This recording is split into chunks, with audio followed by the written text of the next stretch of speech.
સુરત શહેરમાં આજે નાસિરનગરના ભૂતિયા ડિમોલેશન મામલે સ્થાનિકો અને કોંગ્રેસ સાથે એસએમસીનો ઘેરાવ, જવાબદાર અધિકારીઓને સસ્પેન્ડ કરવાની માંગ, કોંગ્રેસના કાર્યકર્તા અને પોલીસ વચ્ચે ઘર્ષણ. સુરતના નાસિરનગરમાં ભૂતિયા ડિમોલેશન હાલ ચર્ચાનો વિષય બન્યો છે. વહીવટતંત્ર દ્વારા કોઈ પણ પૂર્વ સૂચના કે વૈકલ્પિક આવાસની વ્યવસ્થા કર્યા વિના ગરીબ પરિવારોના મકાન તોડી પાડવામાં આવ્યા હોવાના આક્ષેપ સાથે સ્થાનિક રહીશો અને કોંગ્રેસના કાર્યકરોએ સુરત મહાનગરપાલિકાની મુખ્ય ઓફિસ તાપી ભવન ખાતે હલ્લાબોલ કરી ઉગ્ર ધરના પ્રદર્શન કર્યું. આંદોલનકારીઓએ વહીવટી તંત્ર સામે બિલ્ડરોના કથિત લાભ માટે પક્ષપાતી અને માનવતાહીન કાર્યવાહી કરવાનો ગંભીર આક્ષેપ લગાવ્યો.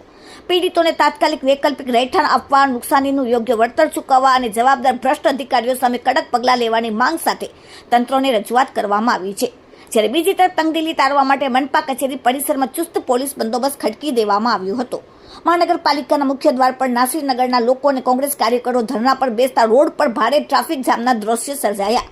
શાંતિપૂર્ણ વિરોધ ત્યારે ઉગ્ર બન્યો જ્યારે મહાનગરપાલિકાના પૂર્વ કોર્પોરેટર વાળા અને કોર્પોરેટર અરશદ જરીવાલાએ મનપાના ગેટમાં પ્રવેશવા દેવામાં ન આવ્યો ત્યારે ઘર્ષણ જેવા દ્રશ્યો સર્જાયા. પ્રદર્શનકારીઓએ 3 ભ્રષ્ટાચારી અધિકારીઓને સસ્પેન્ડ કરવાની માંગ સાથે સ્પષ્ટ જણાવ્યું કે જ્યાં સુધી મુખ્ય જવાબદાર અધિકારી સામે કાર્યવાહી કરવામાં નહીં આવે ત્યાં સુધી તેઓ કોઈ સામાન્ય અધિકારીને મળશે નહીં અને આ આંદોલન વધુ ઉગ્ર બનાવશે. મોટી સંખ્યામાં કાર્યકરો અને પીડિતોએ ઘેરાવમાં જોડાયા. કાર્યવાહી નહીં થાય તો ઉગ્ર આંદોલનની ચીમકી આપી. નાસિરનગરના બેઘર પરિવારો માટે પુનર્વસનની માંગ. સુરત પાલિકા કચેરીએ કોંગ્રેસનું જોરદાર વિરોધ પ્રદર્શન. સતત હાલ આ વિવાદ વકરી રહ્યો છે ત્યારે નાસિરનગર ડિમોલેશનને લઈને સેન્ટ્રલ ઝોનના એક્ઝિક્યુટિવ એન્જિનિયર જયંગ રામજીવાલા વિવાદ વકરતા અચાનક એક સપ્તાહની રજા પર ઉતરી ગયા છે. ડિમોલેશન પ્રક્રિયા દરમિયાન માથા પર રૂમાલ બાંધીને ઘટના સ્થળે હાજર રહેલ જયંગ રામજીવાલાનો વિડીયો સોશિયલ મીડિયામાં વાયરલ થતા તેમની હાલત કફોડી બની છે. 3 દિવસથી આ સમગ્ર કામગીરી બિલ્ડરના કથિત લાભ માટે જ રચાઈ હોવાની આશંકાઓ વચ્ચે તેમનું અચાનક રજા પર ઉતરી જવું અનેક સવાલો ઊભા કરી રહ્યા છે. Bureau report, daily India TV, Surat. જે રીતે 10 દિવસ થઈ ગયા આ લોકોને ન્યાય નથી મળી રહ્યો. 10 દિવસથી ઘર બહાર વગરના થઈ ગયા છે. એ લોકોને ન્યાય નથી મળતો.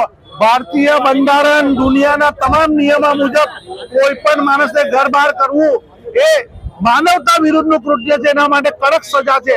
પણ 10 દિવસ થઈ ગયા આ 500 જેટલા લોકોને પહેરેલા કપડે રોડ પર મૂકી દીધા છે. એમના દાગીના, પૈસા બધું લૂંટી લીધું છે. અને આ લૂંટનારો કોર્પોરેશનના અધિકારીઓ છે, પોલીસ અધિકારીઓ છે, એમની ઉપર એક પણ જાતની કાર્યવાહી નથી કરવામાં આવી. કારણ કે એ લોકો નવું લાવ્યા છે જંગલ રાજ, અને જંગલ રાજના નિયમ પ્રમાણે એઓને શું સજા થશે એ લોકો આપણને કહેશે. પણ અમે કોંગ્રેસ પાર્ટી આ જંગલ રાજની અંદર તમારા નિયમ પ્રમાણે આ લોકોને શું સેવા કરવા, હું ન્યાય આપશો એની અમે સવાલ પૂછવા આવ્યા કે તમારા જંગલ રાજના કયા નિયમ પ્રમાણે આ લોકોને ન્યાય મળશે એ માંગણી કરવા આવ્યા છે.